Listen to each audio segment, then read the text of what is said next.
In this video, I want to go over our newest update, which changes the way that taxes are applied to orders and also allows you to set different tax rates for different zip codes when you're doing delivery orders. So for our stores that can process both medical and recreational orders under the same license, you'll notice under accounting and tax rates that it's going to look a little different. So now the way we're going to do it is we're going to process our taxes purely based on the order type. So medical orders get these taxes, recreational orders get these taxes, and in the case of California, the MMIC orders get these taxes. They are no longer based on the customer group.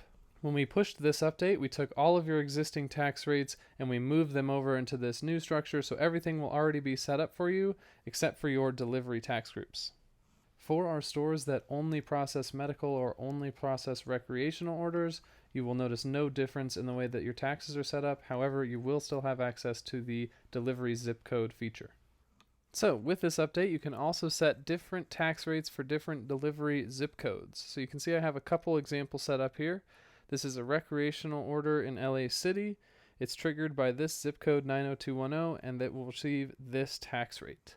Alternatively, I have the LA County taxes set up here with a bunch of different zip codes, and any orders that are delivery with those zip codes will receive these tax rates.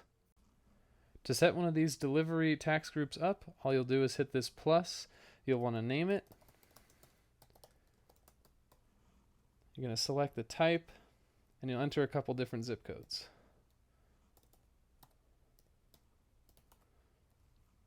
Then you want to select the taxes that you want to apply. We'll do these two. You'll hit assign, enter your PIN, and then that'll pop up at the bottom. And this is the one I just created. Boulder City Tax, they get these two different tax rates for any zip codes that apply here, and it's just those two for this one. Okay, so let's say you're creating a new order and you want to mark it as delivery. What you'll do is you'll enter in the delivery address here, and the most important thing is this zip code. So 80303 was the one that I used in that last example. Once I enter that zip code in here and start the order, the taxes under that tax group will apply to this order. That way they are correct for the region that I'm delivering to. For our California stores, the way you'll set an MMIC patient up will be as follows. You'll go to the patient's profile, you'll go to edit, and now we have this new tax status section. This is going to give you a few different options, and if they are an MMIC patient, that's what you're going to want to select, and they'll get those MMIC taxes that you set up.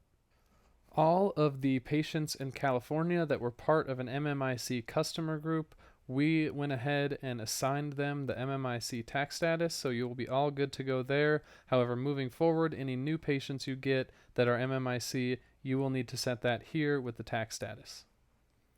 The last thing I want to point out with this update is that you can change the order type by simply clicking a button. So if I check in a medical patient, you'll notice now that you can click this button to change from medical to recreational orders. It is important to note that you can still do it with the customer group. However, this is going to be a better way to do that moving forward. Another thing to point out is that if you start a recreational order, you can have a rec order with a medical customer group, which will then start a rec order but give them the medical pricing.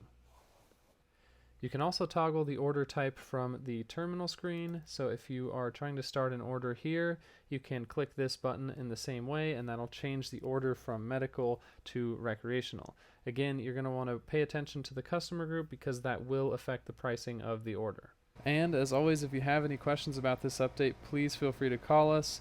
You can find our contact info here under the support section. You can call us directly or send us an email.